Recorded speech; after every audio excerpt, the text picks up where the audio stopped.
Hello दोस्तों, नमस्कार दोस्तों। आप सभी का स्वागत है आपके अपने YouTube channel target government post में। देखिए, बात करने वाले हैं स्कॉलरशिप को लेकर के, नहीं छात्रवृत्ति और फीस भरपाई को लेकर के। ये आपके लिए बहुत ज़्यादा इंपॉर्टेंट वीडियो होने वाली है और आपको ये भी पता चल जाएगा कि आपके जो फॉर्म है वो कब से रीओपन हो जाएंगे। बहुत सारे स्टूडेंट हैं जो कि रह गए हैं, उनके डॉक्यूमेंट कंप्लीट नहीं थे या फिर उनका एडमिशन अभी लेट हुआ, तो एडमिशन लेट हो जाने के चक्कर से या डॉक्यूमेंट्स कंप्लीट होने के चक्कर से वो लोग फॉर्म को अप्लाई नहीं कर पाए, रजिस्ट्रेशन नहीं कर पाए और आगे प्रोसेस नहीं हो पाया। और कुछ लोगों का तो फॉर्म कंप्लीट हो गया लेकिन लॉक नहीं हो पाया, यानी फाइनल प्रिंट नहीं ले पाए, तो कॉलेज में सबमिट नहीं कर पाए, तो आगे प्रोसेस रुका हुआ है। देखिए, बात करने वाले हैं यहाँ पर कि जो आपकी छात्रवृत्ति और फीस भरपाई है, तो बड़ी खबर ये है कि भाई इस बार किसकी किसकी छात्रवृत्ति आएगी आपको समझ में आ जाएगा। आप चाहे ओबीसी हो, एससी हो, एसटी हो या फिर आप जनरल ईडब्ल्यूएस, तो आपको कोर्स के अकॉर्डिंग नहीं देखना। आप ये किसी भी कोर्स से हो, बीएड, बीए, बीएससी, बीटेक या किसी अन्य अदर कोर्स से आप कोई भी कोर्स कर रहे हो जिसमें आपको छात्रवृत्ति चाहिए, आपने आवेदन किया हुआ है, तो आप यहाँ पर ये समझ जाएंगे। देखो भाई, निजी संस्थानों को बढ़ रही है मलाई, ठीक है। निजी संस्थान जो है, नहीं प्राइवेट की बात हो रही है, तो मलाई बढ़ रही है। और जो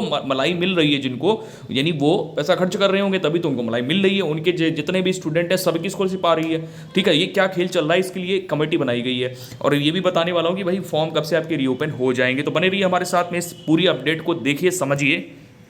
तो दोस्तों, आज की लेटेस्ट अपडेट है, यूपी में छात्रवृत्ति के अलग मानकों की अब जांच होगी, ठीक है। जांच होगी, ये सारी चीज़ें हमें नहीं देखनी है। अब ये देखनी है कि भाई स्कॉलरशिप जो आएगी, जो आपके लिए सबसे बड़ी खबर है वो ये है, ठीक है। पहले सरकारी स्कूलों के छात्रों को छात्रवृत्ति दी जाएगी।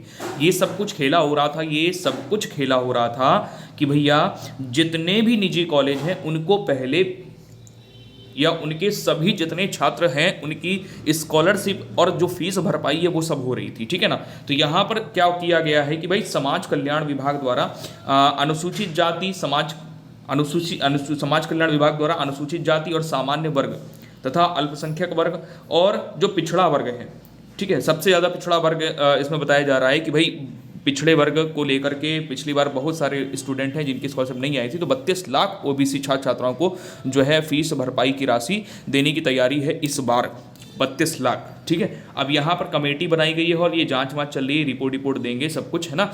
ये किस लिए ऐसा किया जा रहा है मैं आपको बताऊंगा। ये इसलिए किया जा रहा है, रिपोर्ट तो हर साल कुछ ना कुछ होता ही रहता है, लेकिन ये इसलिए किया जा रहा है कि जो सरकारी स्कूल के स्टूडेंट हैं उनकी स्कॉलरशिप और फीस भरपाई नहीं हो रही है, यानी उनकी छात्रवृत्ति और जो शुल्क प्रतिपूर्ति है वो नहीं हो पा रही थी, ठीक है। उसको लेकर के जांच कमेटी बनाई गई है। दरअसल क्या है कि भाई समाज कल्याण और अल्पसंख्यक कल्याण ने जो मानक तय किए हैं उसके अनुसार पहले क्या होगा, सरकारी यानी जो गवर्नमेंट फुल्ली गवर्नमेंट कॉलेज हैं उनको, फिर जो एडेड कॉलेज हैं, फिर अनुदानित, और उनके बाद निजी शिक्षण संस्थानों के गरीबी रेखा से नीचे, जो एक गरीबी रेखा तय कर दी गई है उससे नीचे जीवन यापन करने वाले परिवारों के सर्वाधिक अंक पाने वाले छात्र छात्राओं को छात्रवृत्ति और फीस भरपाई की राशि दी जाती है। तो ये देखो, ये इस बार रूल है कि भाई ऐसा ऐसा बनाया गया है और इसके मतलब इसके अनुसार अब यहाँ पर एक चीज़ और समझिएगा कि भाई छात्रवृत्ति और वह फीस भरपाई के लिए तय है मानक क्या तय किए गए हैं ये भी समझिएगा। तो अल्पसंख्यक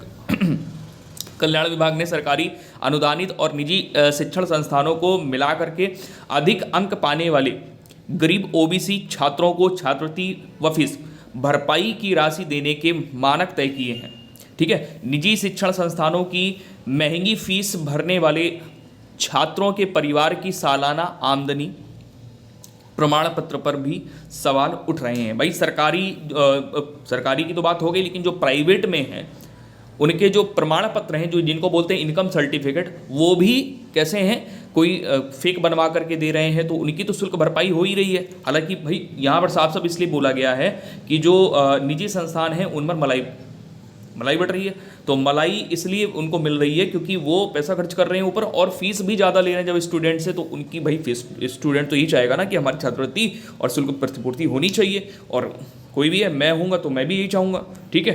तो अंकों के आधार पर बोला जा रहा है कि इस बार भाई अंकों के आधार पर सारी चीज़ें होंगी। हालांकि पहले सरकारी स्कूलों को और उसके बाद में जो एडेड कॉलेज हैं, फिर उसके बाद सेल्फ फाइनेंस्ड वाले जो हैं, सबका जो स्कॉलरशिप इस तरीके से भेजी जाएगी। और यहाँ पर ओबीसी को लेकर के बोला गया है कि 32 लाख ओबीसी छात्र, क्योंकि ये हर साल रह जा रहे हैं, इनको छात्रवृत्ति मिल नहीं पा रही है पूरी तरह से, ठीक है। तो ये सारी चीज़ें आपको समझ में आ गई होंगी मेरे ख्याल से। और अब बात यहाँ पर ये कर लेते हैं कि जो आपके फॉर्म रीओपन होंगे ये कब से होंगे। तो फॉर्म रीओपन आपके ये नेक्स्ट मंडे से नेक्स्ट मंडे से ऑनलाइन होना शुरू हो जाएंगे। ठीक है, जैसे मुझे अपडेट मिली है तो थोड़ा सा आपको वेट कर लेना, कागज़ आपको सारे तैयार कर लेने हैं। ठीक है, जय हिंद सभी को, इसको लाइक और शेयर ज़रूर करिए।